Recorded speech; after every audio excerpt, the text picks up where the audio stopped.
नमस्कार मित्रों, आज हम आपको बताएँगे कि जिस समय सीता जी की विदाई की थी, उस समय सभी लोग बहुत दुखी थे जनकपुरी में कि आज सीता की विदाई हो रही है।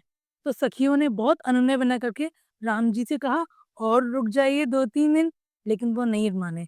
तब एक सखी ने विनोद करते हुए राम जी से कहा, "आप यहाँ रुकेंगी तो आपको हम चंदन मल-मल करके एकदम गोरखा बना देंगे।" लेकिन राम जी मुस्कुरा कर रह गए। और नहीं रुके। अब बारात के जाने का समय आ गया। सभी लोगों ने दुखी मन से सीता, उर्मिला, श्रुतकीर्ति और मांडवी इन चारों को विदा किया। जब बारात विदा की तब जनक जी ने जगह-जगह पर अपनी सारी व्यवस्थाएँ करवाई जिससे बारात कहीं पर भी रुके तो उससे कोई भी परेशानी ना हो। इस प्रकार जनक जी ने अपने द्वारे से विदा किया सीता जी को। और अब संयोग का दिन आने वाला था। अब बारी आई अवधपुरी में ढोल नगाड़े बजने की और वहां खुशियां मनाई जाने शुरू हो गईं। सभी स्वागत के लिए तैयारियां कर रहे हैं, लेकिन मार्ग में एक और विपदा आनी बाकी रह गई है। परशुराम जी जैसे ही उन्होंने सुना कि शिव धनुष टूट गया है, वे ये जानने के लिए कि किसने तोड़ा है, क्रोध करते हुए नीचे आए और उन्होंने दशरथ जी से पूछा कि किसने इस शिव धनुष को तोड़ा है, भंग किया है, मैं उसको छोड़ूंगा नहीं। तब लक्ष्मण जी ने कहा कि ऐसी धनुष तो हमने बचपन में बहुत तोड़ दिए, तब तो आपने कुछ नहीं कहा। तब रामचंद्र जी ने बताते हुए कहा कि प्रभु, मैंने तो सिर्फ हाथ लगाया था, ये मुझसे ही टूटा है।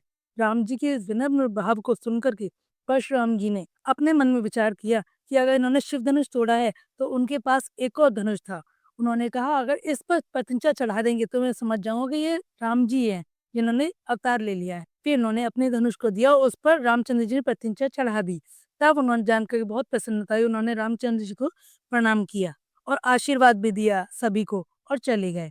और इधर अवधपुरी में प्रवेश करने का समय आ गया है। जैसे ही अवधपुरी में ये समाचार सुना कि रामचंद्र जी और सीता जी सब लोग आ गए हैं बारात लेकर के, तो चारों तीनों रानियों ने सभी को स्वागत के लिए दरवाजे पर खड़ा कर दिया। मंगल गीत गाए जाने लगे।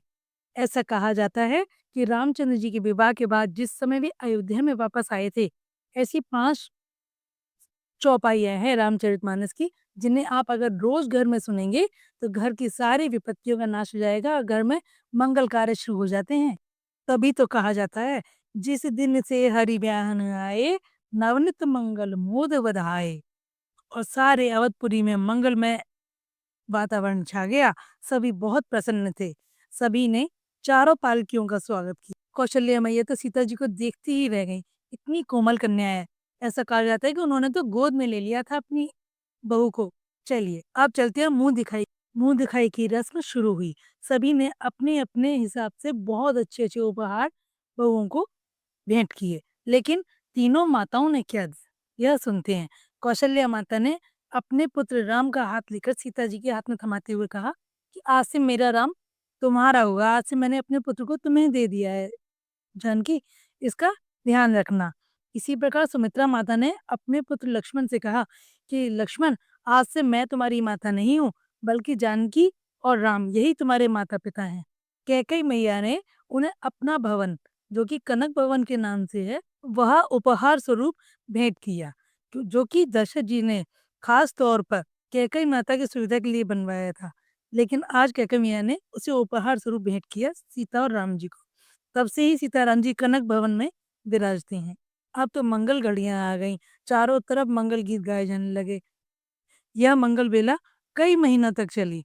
कहते हैं उसके बाद कैकेयी के पिताजी भरत और शत्रुघ्न को उनकी पत्नियों सहित उन्हें अपने साथ ले गए थे और तभी उनका वापस आना हुआ था जब कैकेयी ने अपने वरदान मांगे थे।